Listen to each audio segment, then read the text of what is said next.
Now, Gorbachev was met with a fair amount of anti-Soviet Union protests, and he was one of the first people not to crack down on the anti-communist, anti-totalitarian protests with force. Now, Gorbachev is not totally beloved in Eastern Europe. He's not. In fact, Vladimir Putin has said many times that one of the greatest mistakes that Russia ever made was the dissolution of the Soviet Union, brokered by Gorbachev.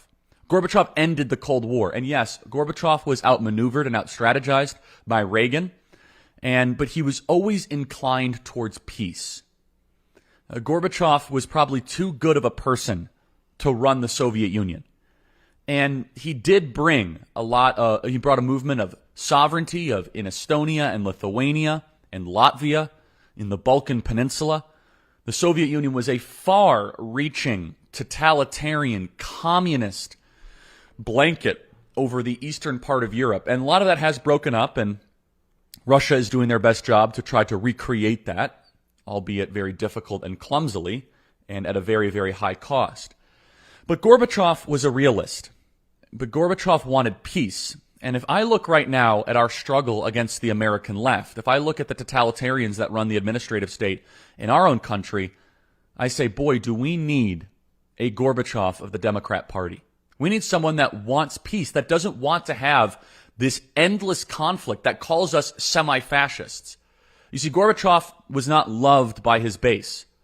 Gorbachev got done what needed to get done. He liberated many of these countries. He restored private property rights, consent to the governed, and of course the gangsters took over not too long after. But there's no doubt that the standard and quality of life in many parts of Eastern Europe have improved dramatically thanks to the moves of Mikhail Gorbachev, one of the most important people to live in the 20th century. Worked well with Reagan, understood the necessity of markets and of decentralized power.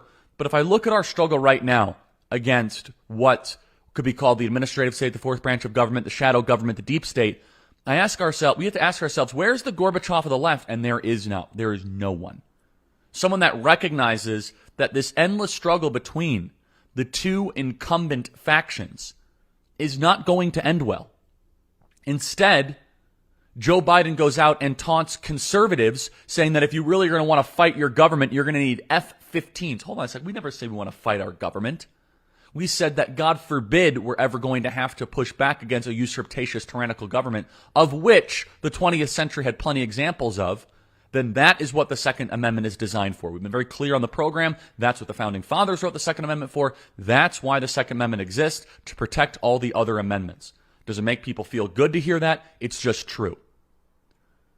Where is the Democrat that actually wants peace? The thing is, we on the right would love it. We want to live in the country. We want to live in an America where we are not at each other's throats all the time. That is the heart of your modern conservative. That is the heart of your MAGA conservative. You talk to a MAGA conservative, they would love to go back to the country of the 1980s and 1990s, where we didn't talk about politics all the time. But if you even say that, you are called a racist and a fascist by your government, by the left-wing regime. You see, because leftists find their identity, they find their meaning in their activist causes. We as conservatives only use politics as a unfortunate necessity, as a means to the end to protect our meaning. Politics is not our meaning. Family, business, maybe a local small business, church, your relationship with the divine is far more important than politics. Gorbachev in the 1980s and 90s showed us a way that peace is possible. And for many young people, they don't teach you about the Soviet Union in school at all, because the Soviet Union shows exactly where the modern left wants to take us. You can read the Gulag Archipelago. You could read Darkness at Noon by Arthur Koestler.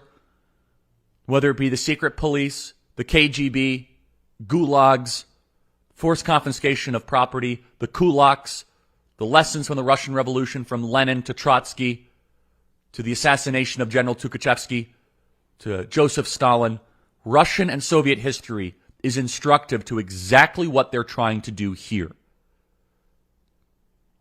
Here's Joe Biden joking